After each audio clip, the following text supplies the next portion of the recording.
Well, I can tell you what, it's never been about making money. It's funny, I've never been motivated by money. I mean, you get money if you're successful, but that's not why I've been doing it. I think most people actually do it to make money.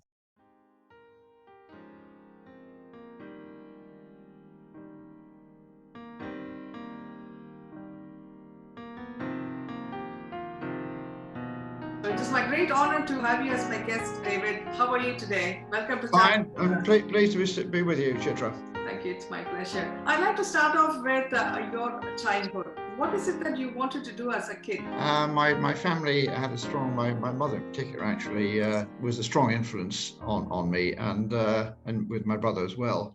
And she set high standards, and so I was expected to do well at school. Having said that, I enjoyed my childhood as well. I thought one thing you might mention, or two things actually, was that my first commercial adventure was when I was 12, and I was given a little bit of our garden, and I loved working there. I used to grow lettuces, and I found somebody who would sell the lettuces for me. So I made quite a lot of pocket money out of growing lettuces, which was my first commercial venture. So it was very much a business family. So business was always sort of ingrained into me, really. The commercial world, but we were competitive and with high expectations, with strong ethics. Great believer in doing the right thing in society, really. Right. One of your strongest influence must have been your mother. Yeah. During your growing up years. I'm sure the way how your family history has shaped your values speaks for itself when we see you as a very successful entrepreneur and a philanthropist.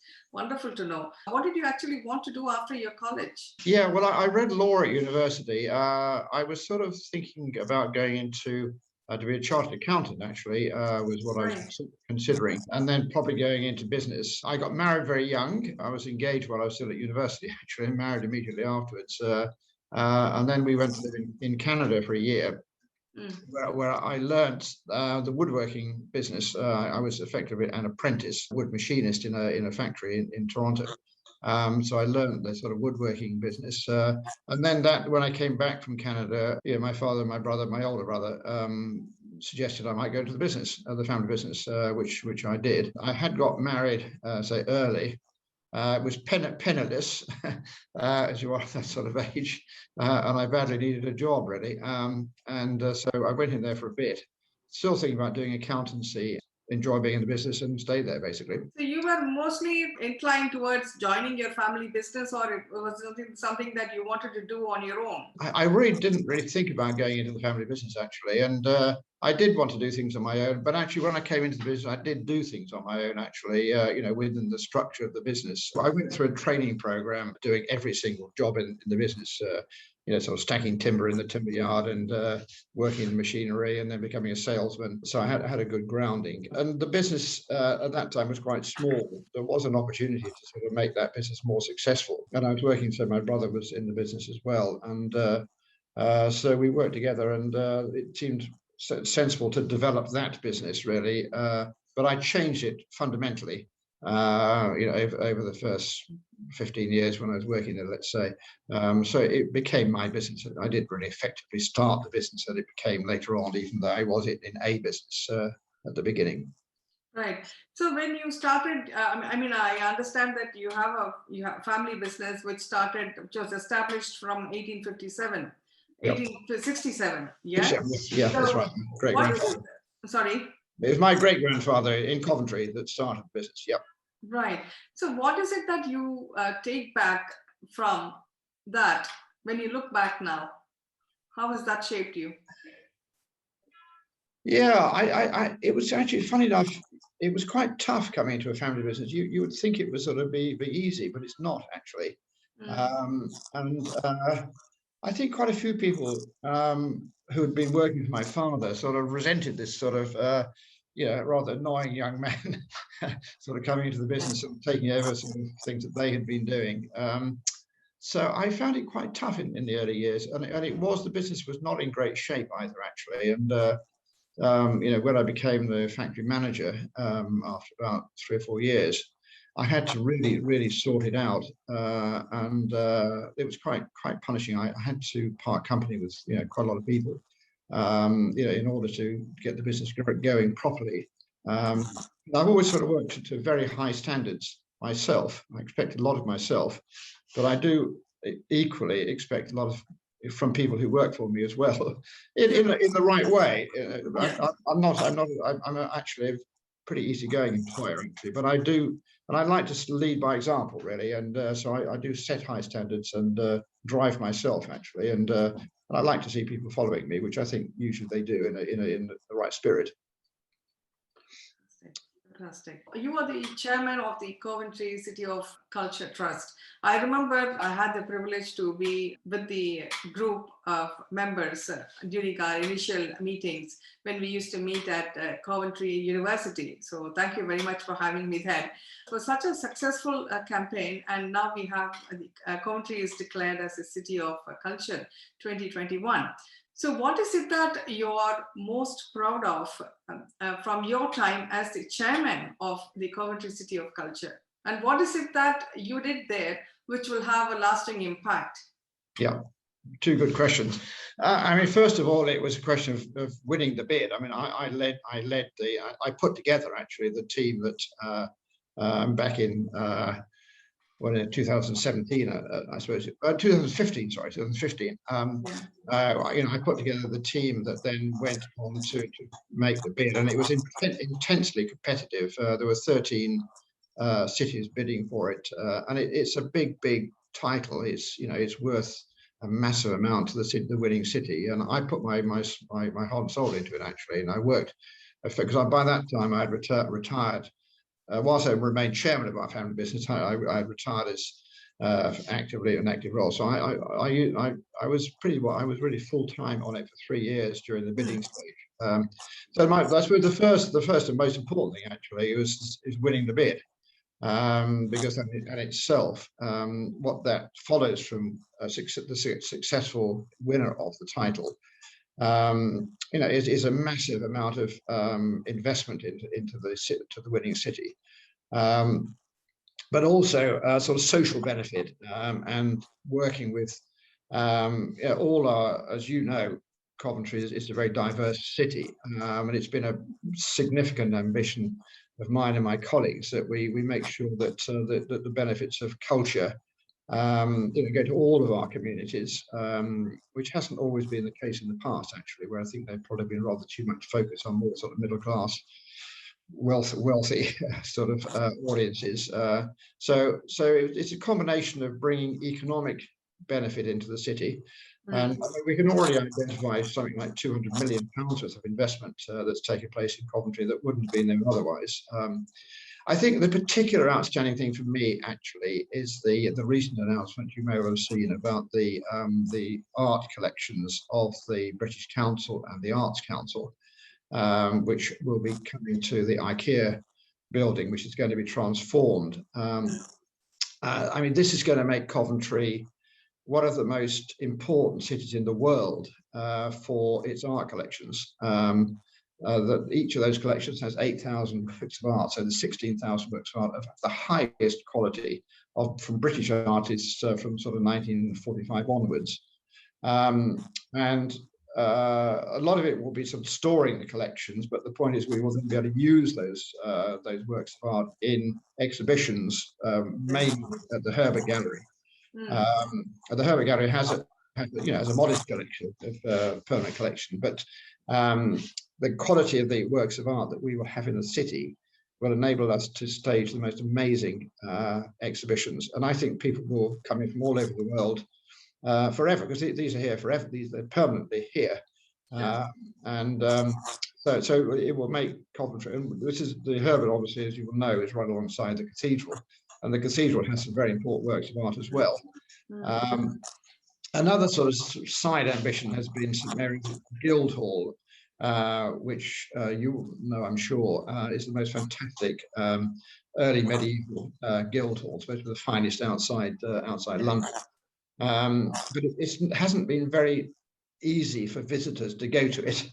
It's only been open half the year, and the facilities there have been quite meagre, poor actually. So there's quite an investment going into St Mary's Guildhall to make it much more accessible for visitors to see the most amazing sort of historical things, which date back to, obviously, to Coventry's period as a great medieval city. So we'll have those things, and Drapers Hall, as you will know, is right by the Herbert and by the cathedral, by St Mary's Guildhall, which is another lovely early Georgian building that's being restored. So there'll be a cluster of really interesting bits of history, as it were, and modern art. Regular exhibitions of international quality art. And Coventry will become, and this won't be finalised. It'll be nearly 2 years before this is in place, but it's all been decided and announced recently. I mean, imagine you would have seen that is my proudest thing, actually, because I think that will. And I mean, I was on the ground floor of that process and been involved in the bringing the art collections to Coventry. And it wouldn't be coming, I don't, in my opinion, if Coventry wasn't the city of culture, this wouldn't be happening. So it's a wonderful consequence of our winning the title. A lot of work has gone in by a lot of other people at the City Council mainly, who have been fantastic, actually, all the way along in the City of Culture. I can't praise them enough, actually. Our Chief Executive and leading people like David Nuttall. I mean, the council have been fantastic, put a lot of money into it as well, of course. So I'm very proud of having won the title. Briefly, to answer your question, having proud to have won the title, but led the winning of the title, which I'm very proud of. Having won that, I'm very proud of what's happened since. And there will be an amazing year to come, starting on May the 15th for 12 months. But the long-term legacy is twofold, really. Is these art collections, other buildings that have been restored, like the Belgrade Theatre, big improvements there, Charterhouse Monastery being restored. So lots of things have been triggered by our holding the title, which will change Coventry and then change the region, actually, as well. It's not just Coventry, actually. This is a very much a regional benefit, primarily to Coventry. So I'm very proud of what we've done, actually, and it's been exhausting, frankly, but it's going to be so exciting seeing it all happening. When it starts on May the 15th. It's a great teamwork, and it's all your hard work and guidance that has really led to the winning the bid for Coventry as the City of Culture. And considering from the progress which has been made over the years, for the last couple of years, it's been amazing, because I do receive updates, regular updates from the Coventry City of Culture team. It's every week or bi-weekly, and it's amazing to see how it has transformed the city, and brought in a lot of recognition, for the art and culture, and the Herbert Museum, which you said will showcase all the artistic. What do you call them? Artistic works of art, I suppose they are, aren't they? They are. Yeah, artistic work. I mean, do you have a date where that is going to be brought in, or it's already there? Well, I think the IKEA building has to be transformed, which will take a year and a half, right. And it hasn't been finally. It's going to happen. I'm convinced of that, but there's still quite a lot of sort of hurdles to cross to make it happen. It will be a year and a half before that's there, and then it'll be 2 years really before. Right. I hope that we'll still be able to get some access from the collection from where they are currently, actually. So we should be able to start, I think, having exhibitions at the Herbert, as from next year, really, I would have thought. Right. Fantastic. That's fantastic achievement, if I may humbly say so. See, in 2018, you have been appointed as the chair of the City of Birmingham Symphony Orchestra. Now, I've also had the privilege of being invited by you to a concert, CBSO concert at the Town Hall. I think it was a couple of years back. Now, and CBSO has made excellent progress since you've been appointed as the chair. So were you actually prepared to take that role? I had to think quite carefully about it actually, because when I was invited to be I was um, they had a sort of recruitment process, and it was quite a difficult decision to decide whether I could cope with it. Frankly, that because I won't do things unless I can do them really well, because I do have, as I've said earlier on, high expectations of myself really, and I just wanted to make sure that I don't want to do things and do them badly.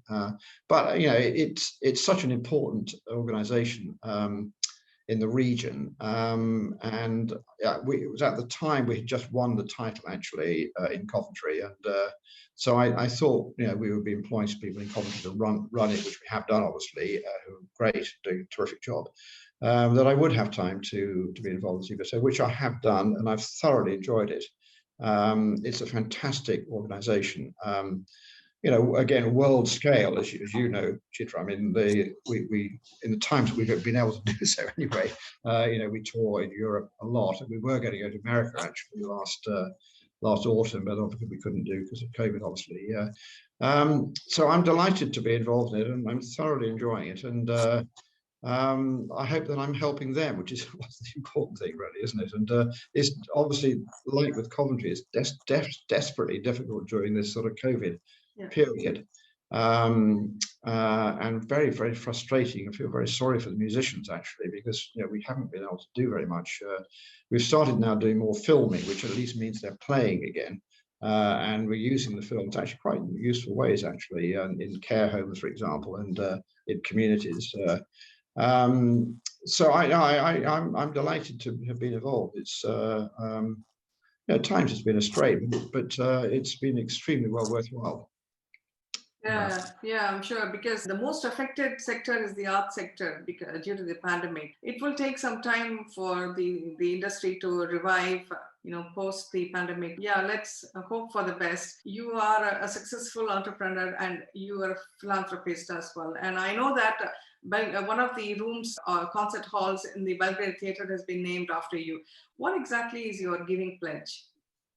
That's a very good question. I have a particular interest in sort of arts and culture, in supporting that, because it's you know, I suppose it's an interest of mine, to be honest, and something which I think can, you know, benefit a large number of people.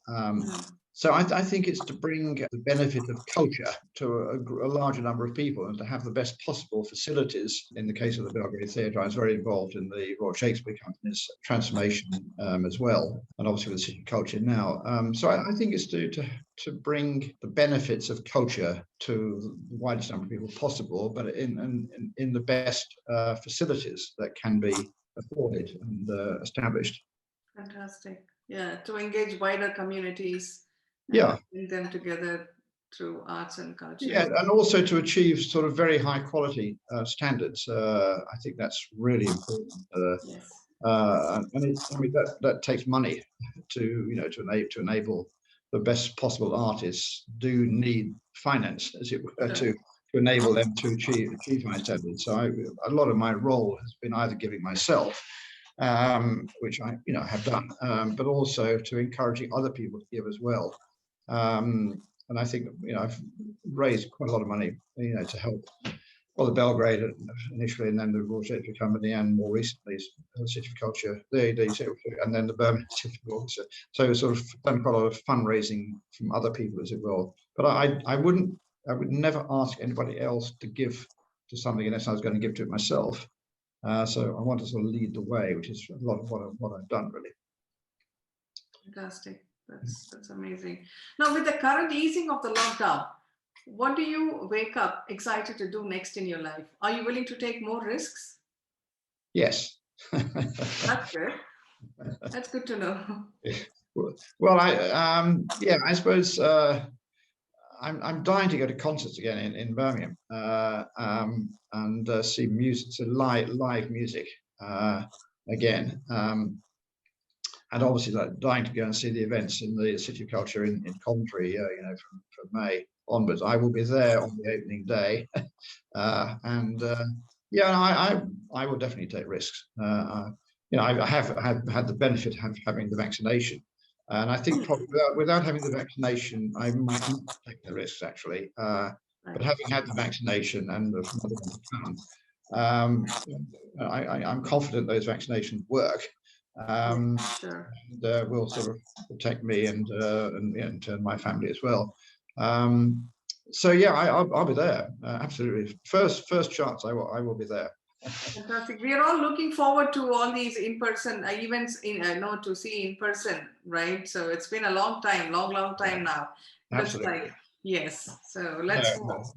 Yeah. Interestingly, actually, I mean, when we've had with CVSO have been able to have sort of some concerts during the phases when we haven't been locked down, as it were. We've had some sort of small scale concerts at the CVSO Centre, and then also at Symphony Hall as well. With social distancing and massive care being taken with the precautions. And actually, when we've put tickets out there, they've sold out within an hour in some cases. So I think there's a big pent up demand if you're wanting to go to things. And particularly with the vaccination program, which has been a massive success, hasn't it?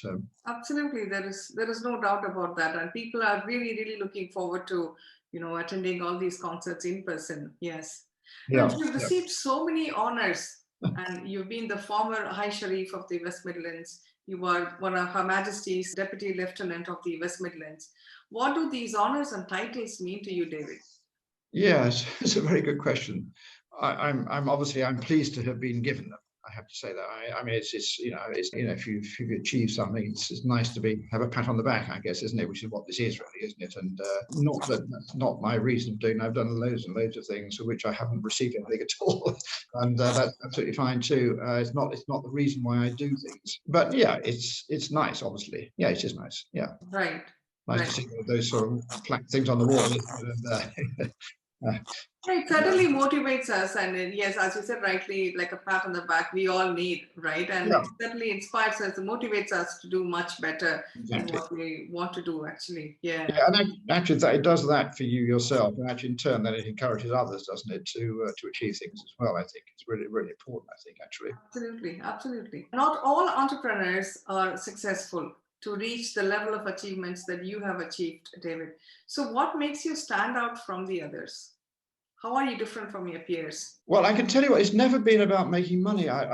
It's funny, I've never been motivated by money. I mean, you get money if you're successful, but that's not why I've been doing it.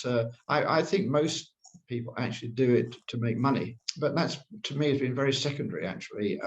So I think that probably differentiates me a bit. And I've always wanted to do things outside of my business life, to help other people, and I've been doing that since I was 20. I mean, I was on the Warwick. I was a councillor on the Warwick District Council.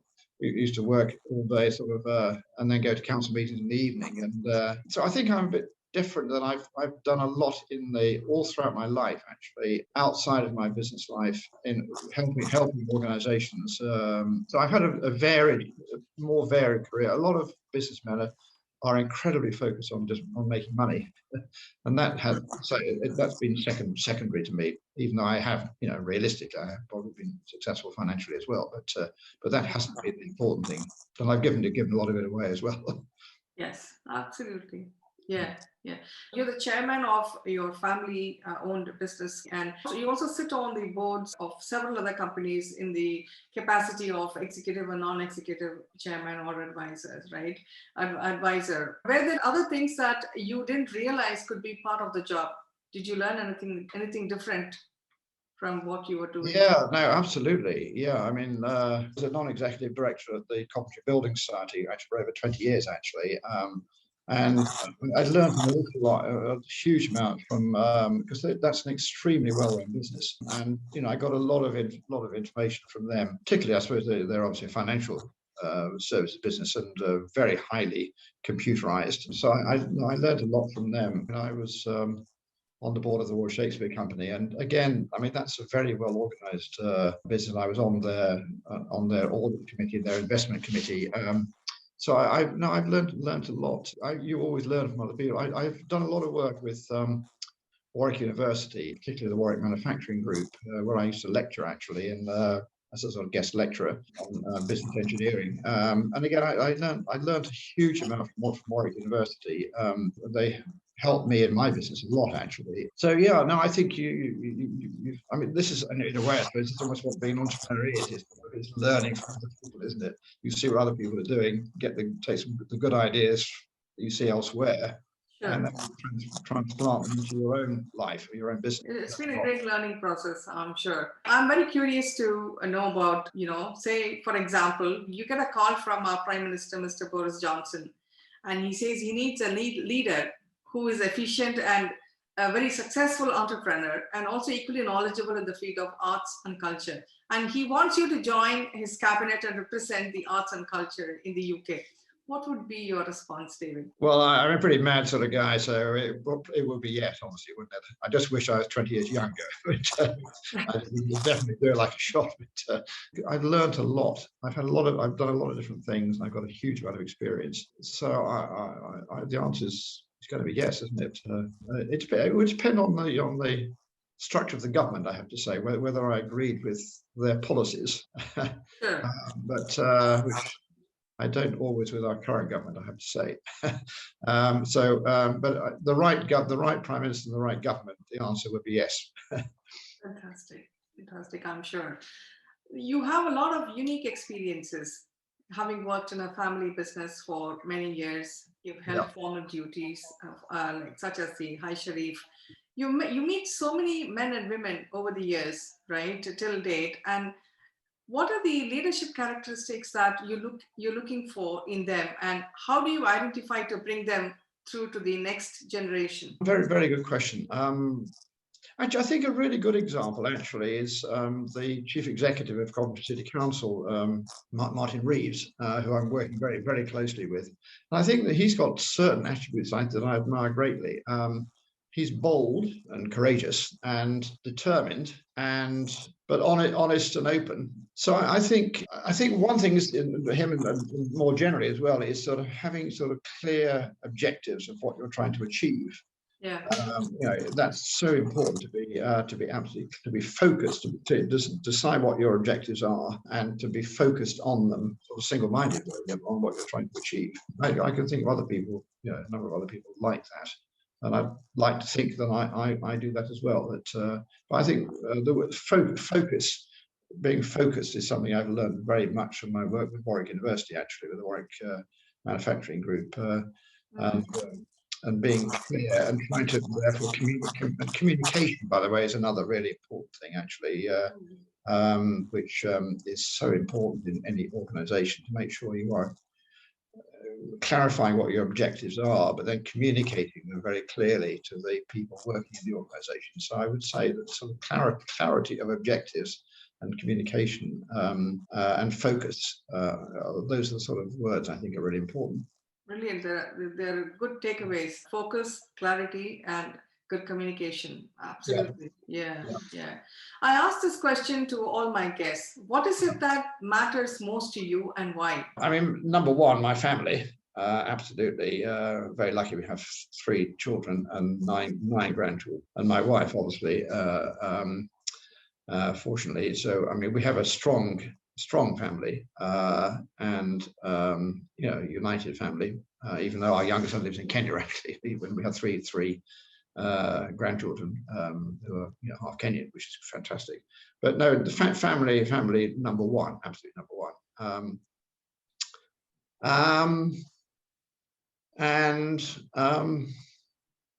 I think sort of peace and harmony are really important, really, in life, really. To let people have the freedom to be themselves, and to live in harmony. Sure. It's been amazing. Now we're moving on to the next segment of the chat, which is called the lighter side of you.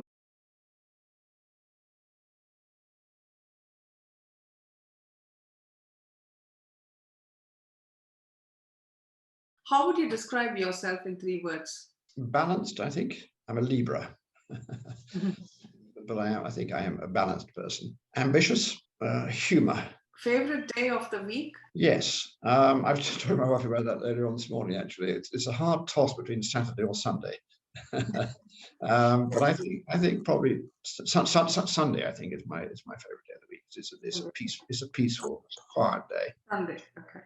If you could travel back in time, what period would you go to and why? Oh, that's a very good question. I read a book recently about some primitive man, and funny enough, even though that was obviously incredibly hard, I think it was probably the time at which people were the least affected by external influences, and it's dangerous thought, isn't it? But have a go at going back to being a primitive man. Right. Okay. Do you believe in fate? Yes. See, my objective of meeting people and speaking to them is they must have given so many interviews and talk shows about their business, about their career, and but to explore a different perspective of a person is what I want to convey through my chat. So that's where you might find these questions, because this is what actually defines a person and brings out the person that they are.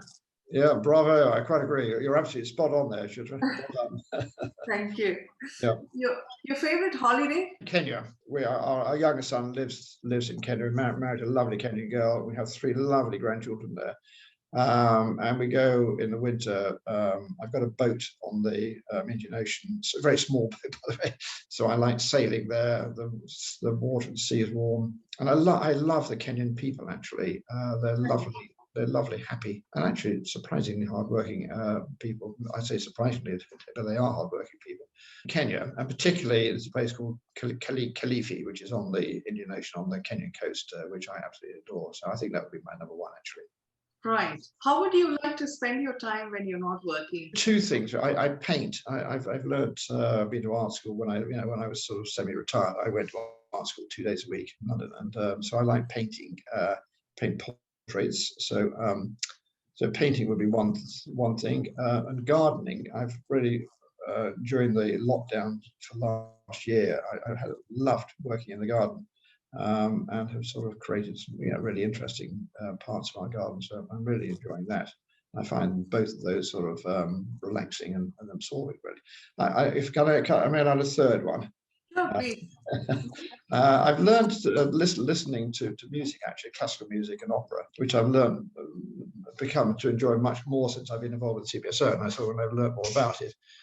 So I would spend at least an hour every day at the end of the day unwinding, reading a book and listening to classical music or opera.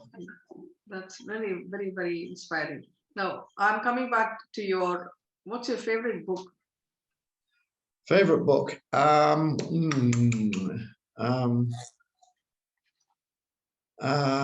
love Thomas Hardy's books. They were agonizing, but I'm actually reading Charles Dickens at the moment. I'm reading Bleak House, which I like Charles Dickens's books. Almost any book by Thomas Hardy. I've read all his books. I would add actually more recently George Eliot, of course, who's a local writer, Bedworth, and grew up in Coventry. Silas Marner. Right. So they tend to be sort of classical English literature, really. How many languages do you speak? 2. I speak French fluently, pretty fluently. English, obviously. Do you think you could live without your smartphone or any other gadget for 24 hours? No. Very good question. But I mean, God, no. And lastly, what's the best piece of advice you have received so far? I think it's something slightly controversial, but business context I'm going to talk about now specifically, because I have massive advice from more personal areas. But I think one thing that my father taught me as a sort of rule in business is that always be on the right side of the money. He said, I don't pay for anything until you've had benefit from it, unless you're sure. I tell you what, my wife's always telling me this, actually, because I find it quite hard to say. People ask me to do things, I find it hard to try to say no. So my wife tells me, don't do anything that you don't really need to do, and turn things down sometimes. Don't always say yes when you're asked to do things, and make sure you don't overreach yourself, really. Perfect. So we come to the end of this very, very inspiring chat. I enjoyed thoroughly, and we've always met on several occasions, but this occasion gave me an opportunity to know you better. Yes. And I feel very, very inspired and motivated to do much better than what I'm currently doing. Thank you so much for your time, David. And I wish you all the very best. I look forward to meeting you in person post-lockdown very soon. So thank you so much for your time. I just add to you, Chitra, I admire hugely what you do as well, actually, by the way. I know, obviously I've known you now for a few years. I look forward to interviewing you, actually, and finding out more about you as well. Thank you so much. Well done at everything you do. I think you're terrific, and you're very motivated and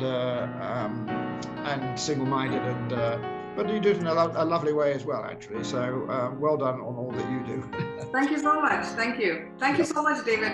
Okay. Well done, Chitra. Thank you. Thank you. Thanks. Bye.